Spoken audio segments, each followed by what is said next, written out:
Hello, and welcome everybody. Hello and welcome, Tina. Today's session is then called Empowering People in the Tech Age. My name is Chris Armbruster. I'm the Director Data Career at the AI Guild. And with me today is Tina Ruseva, who's the founder and CEO of Mentessa. Hello, Tina. Hello, Chris. Thanks for having me. Tina, empowering people in the tech age. Now, I know that is, it's a matter of your heart, really. It's about technology. It's about the way in which we work today. It's about new work. So, looking back, when and how did you get interested? Into the topic. Oh my goodness, you're asking me about my my childhood. I have to think about how old I've become. So, there was a moment in my childhood I have often been telling about. I was 6 years old, and my mother brought a computer back home, and she asked me to come to her, and she asked to me, Tina, there are two kinds of people. They are builders and there are consumers. And she really paused, looked me in the eyes like in the movies, and she asked me, which type do you want to belong to? So this was the moment, I think, when I, without even thinking about the purpose or what work is, or what I would like to be in this world, I just knew I wanted to be a builder. And I just took this computer and I started building, first programming games for DOS, and then in a more graphical interface, creating the high school paper. And then coming here to Germany to study, I started my first tech startup, and now Mentessa is the second one.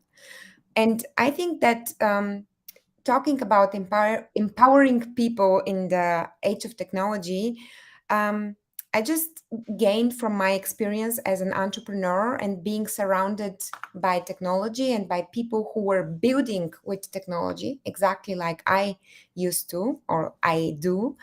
I just noticed at one point of time that we were building ever faster and ever easier, and we had better tools and everything was more efficient, but all we really focused on was efficiency, like how to build even Mhm. more and even faster and even further. And everyone naturally wants to make it, to be there, to be the first one, to take care of their family. And one day, it was around the time when the financial crisis, the first one, hit Europe in 2008. I realized that there is something profoundly wrong with this focus, because by technology becoming part of everything around us, so it was not only built into a computer, it was not something for techies, but software was in the bus, it was in the toys for our kids, it was on our mobile phones, so part of our everyday life. We were all kind of omnipresently running after efficiency, and I realized that the efficiency of technology changes its effect. I think it's very evident in parenthood. You cannot become the most efficient mom and still be the best mom. There's just a huge gap happening. But it's also evident, on the stock exchange. We used to have before software and tech and data, we had a person who was studying companies, their business plans, their purposes, and really taking all that into consideration when choosing if to invest or not. And when very efficient technology took over, like with automated trading systems, all of those softer factors, all about the people, kind of was left behind, and it was only about split second opportunities of efficiency and how to make the most efficient gains faster. And this realization really stick with me for a couple of years. And as soon as I realized that there is one single place where all of that comes together, and this is the workplace, I just decided that I want to commit my work and another company to this. And I founded Mentessa. And now I am trying to empower people in the tech age, like full day, all day, every day with what we do. Thank you, Tina. Okay, going back to your childhood, but you mentioned, so to speak, the financial crisis. It's a decade ago now that it subsided, as a turning point, and the founding of Mentessa. So, what does Mentessa? What do you actually do today? What is this company about, and what do you do? Mhm. Mentessa is something like a Tinder for skills in companies. It's a marketplace that collects the skills, interests, and expertise of the community of one company or of one association, just like building an experts network within the organization in a way that people can use those. So it really helps people find a person based on a skill that is available, that is in their location, so they can book a meeting, so they can brainstorm together, have a mentoring session, or just shadow for a day. This is technology that we have known from other areas like social media or dating, but which is not yet widely available in organizations.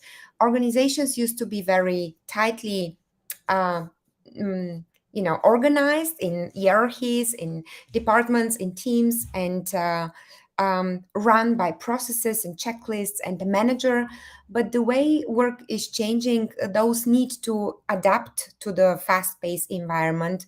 Those need to, unleash people within the organization to really find the best resource they need when they need it, the way they need it, so they can do their job and also innovate. Because we saw during the pandemic, which was a really nice model of the future of work. It was unexpected, it was volatile, uncertain, complex, and definitely ambivalent. It was totally different for parents with young children than for the elderly, than for single people who had to stay alone at home. And this really just small lakmus test of what the future will be. Sudden changes, nobody knows what to do, nobody has a checklist. We cannot just sit around and wait for our manager to tell us what to do. We have to find a solution together, crossing disciplines and regions. And we've seen the entire world or the European community collaborate on this. So this kind of new environment needs a new way of interaction within the company, and not just interaction in terms of messaging and sharing files, which is the thing that we understand under collaboration today, but interaction in terms of how can we all learn more from each other. Because for me personally, this is the purpose of an organization. It's not to bring everyone into the machine and make them more efficient. It's on the contrary, to bring them together so we can learn and enrich each other with our experiences, and by this build something that we wouldn't have been able to build on our own. Cool, thank you. So the panorama that you're kind of unfolding is of an organization in which people can find other members of the organization in terms of things, knowledge or skills or something that they look for. Mhm. They can kind of find them, shadow them, collaborate with them, preferably to probably ask questions. And so I'm trying to get my head around this. So it looks to me a bit like a learning model. So kind of like an organizational learning model, a way in which members of an organization can learn together. And I was wondering if you can expand on this, and also whether you had any observation of, kind of learning inside the organizations and with my fellow organization members versus actually, for example, learning on my own and Mm. or learning elsewhere. And the elsewhere can of course be a course at university, or it can be one of these online learning platforms that we now have so many of, and so on. And do you have a view on the differences between this? Yes, and it's not a professional view, as I am not a pedagogist, and I have really invested myself into the power of networks and communities, but that's just one type of learning. So, of course, and there are studies actually that show that when we learn on our own, we are actually more efficient and we can quicker memorize stuff. We are even more creative when being on our own. However, this kind of learning and modus of working actually is only suitable for one portion of the task. Today we differentiate between complicated and complex tasks, and we know, for example, building a hospital is a very complicated task because there are many processes, many people have to deliver a lot of stuff, a lot of services. So it's really complicated to sync them all so that the building or the airport is done on time and is really of a high quality. Um, this was the world of work we used to know before. There was a huge machine, like a huge plan that needed to be served with people on specific data points, if you want so, or on specific interaction points. And this world changed because when we don't have the plan of what is to be done, like in the pandemic, we need a different kind of modus, and therefore a different kind of learning. So um, what Mentessa does is it really focuses on the informal learning processes between people. In California, in the universities there, they talk about sticky knowledge. It's the knowledge that sticks to people and that we only share in a direct contact with each other. It might be digitally or personally, but it's like one to one. We never write down in an article, I am a terrible boss, who can help me? Or we don't share in a chat room, I I hate my team. I feel trapped. Or we wouldn't even dare to talk about, harassment or other things like taboo topics publicly. And if we did, it would have a different effect than like really solve the problem and find a person to collaborate with. So for all of the formal knowledge, we kind of, for all of the data, being at the Data Lift Summit, I have to say, for all of the data, we have become very so we have developed really great tools for learning, for studying. So we have LinkedIn Learning, we have Coursera, we have millions and billions of really high quality videos on YouTube, which my children prefer to any school they've been to. And also we have passed several waves of evolution, right? We had forums, we have wiki articles. So everything that we could collect it, everything about the how to do stuff, we have collected in ever more interactive, digitally scalable forms for self-learning or for, having the same learning for everybody, the experience. But for the rest, for this informal process of, learning from talking to people and, learning from experiences, we don't have a people layer in organizations that make this efficient and effective. Of course, you could say, Tina, you can, if we are both part of the AI Guild, which is the biggest AI community, you can always call me and ask me whatever you want. But Chris, then I have to know you. I have to have the guts to pick up the phone. I have to have your invitation. And that's a lot of factors that do not scale to 100% of the members of any community. So we need a technology to facilitate those intros and this matchmaking, if you want, but also like really align everybody's interactions to the purpose of the organization. So not just have a friendly chit chat and coffee talks, but like really, okay, why are we part of this community and how can we meet so that the purpose of the community and our own, goals in the organization are benefit from this. Thank you, Tina. I have a follow-up actually on your typical user and the interaction between the users. So I've been listening to what you've been saying about the sticky knowledge and actually the experience and the sharings of experience and the importance of personal contact. Now, if I look at your company name, right, Mentessa, there is probably an allusion to mentoring in there, or it's also what one is thinking, and you spoke about shadowing. Okay, so and when we think mentoring, we often think there's somebody who's fairly senior and somebody who's fairly junior. The tech age has also brought about reverse mentoring. This is when the young 20-somethings that really know how to do social media explain to somebody 50 plus where to find the button.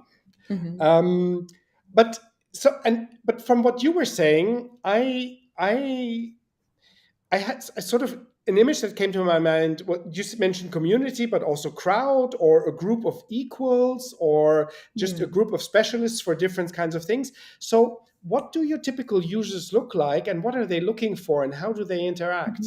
Yeah. You are right. Mentessa totally comes from mentoring because we took a bold step forward in the future and decided that from everything we've seen so far, mentoring will be the new collaboration. So everything that I told you in the stories, can be seen as a form of mentoring.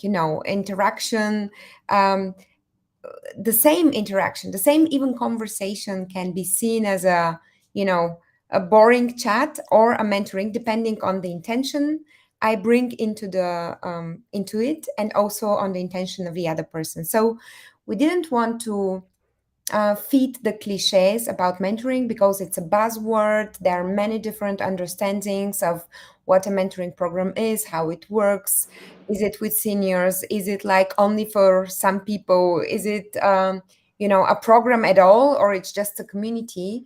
We believe that the way the work is developing, we would all need to be more flexible about who we collaborate with, even if we are in a hierarchy in an organization.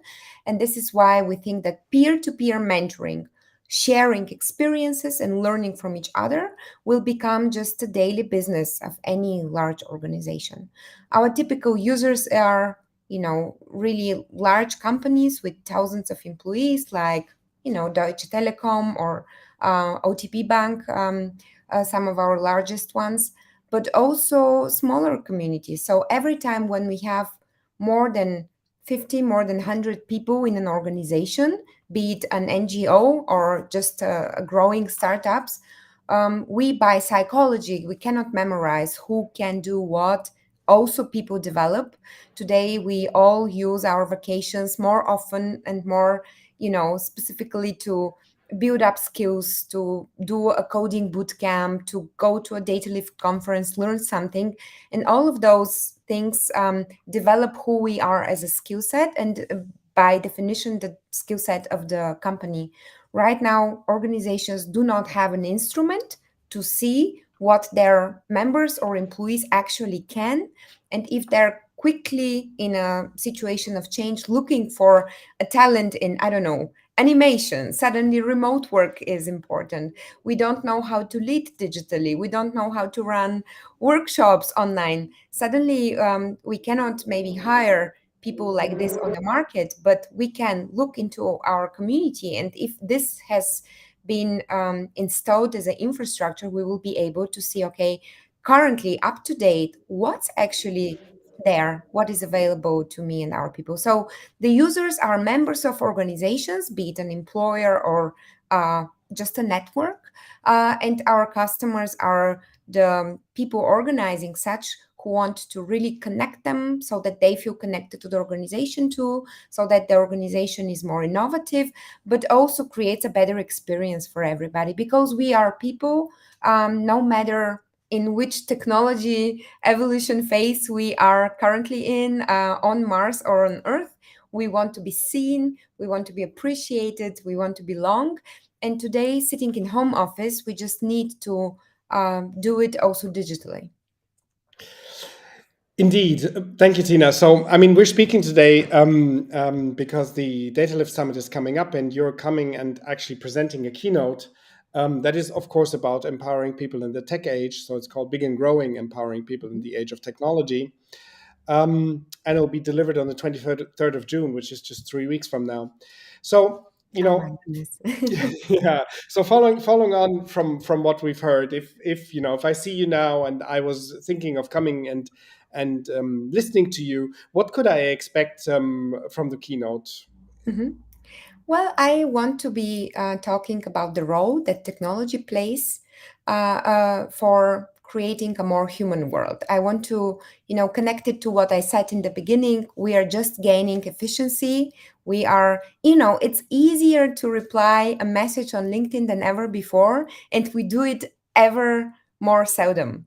So I want to talk to you and with you, and address exactly this. So, if we are now creating the future, shan't we not create it in the way that we feel better in that? I believe there's not a single person that has not been affected or seen effects of, you know, decreasing mental health, stress, burnout in their personal environments in the past 2 years. That's our future, folks. So we need to think about the systems, the software, the tool, the processes that we install, not to just become more efficient, but also more effective in what makes us as human beings.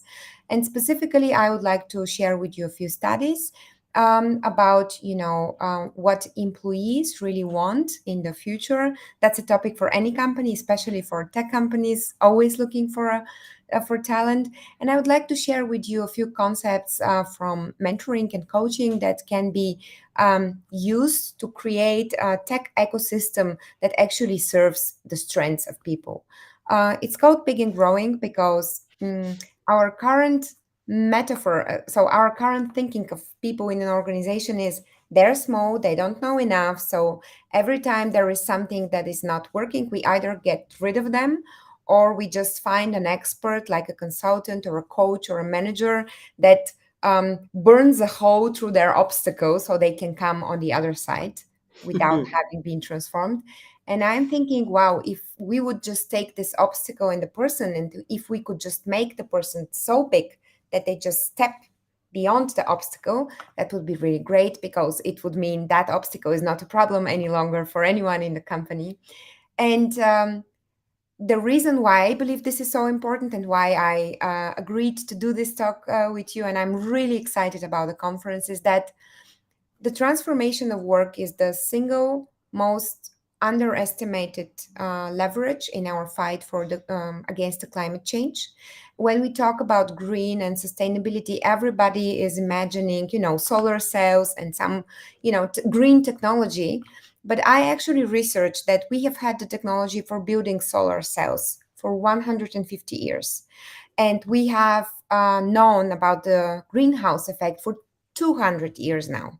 And we have this magnificent, very powerful, very well sourced organization called the Worldwide Web, the World Economic Forum, which was founded 30 years ago, exactly with the same purpose to raise awareness about the footprint of business, of industrialized business on the environment and society. And when I ask myself, okay, why is that then taking so long, and where do we fail to take action together as a community, and where do we take maybe even not just slow decisions but unethical ones? For me, all those answers lie in the workplace. So changing how we work, changing how we are organized, changing who we empower to learn and collaborate with each other, for me is just super directly connected with making a step towards a more sustainable economy and society. And that's why it matters. And this is what I want to talk about on the 23rd with you. Excellent, Tina. Thank you very much. I actually see that our time for today is up. So thank you very much for being here. I Thanks very for much look having me. forward to your talk. And I then want to explore more about what empowering people at the workplace and in the organizations would actually mean indeed for climate change and for mitigating climate change. That seems a very interesting prospect. So thank you. Okay, thank you very much. And I'll see you in Berlin on 23rd. Bye. Bye. Bye, Chris.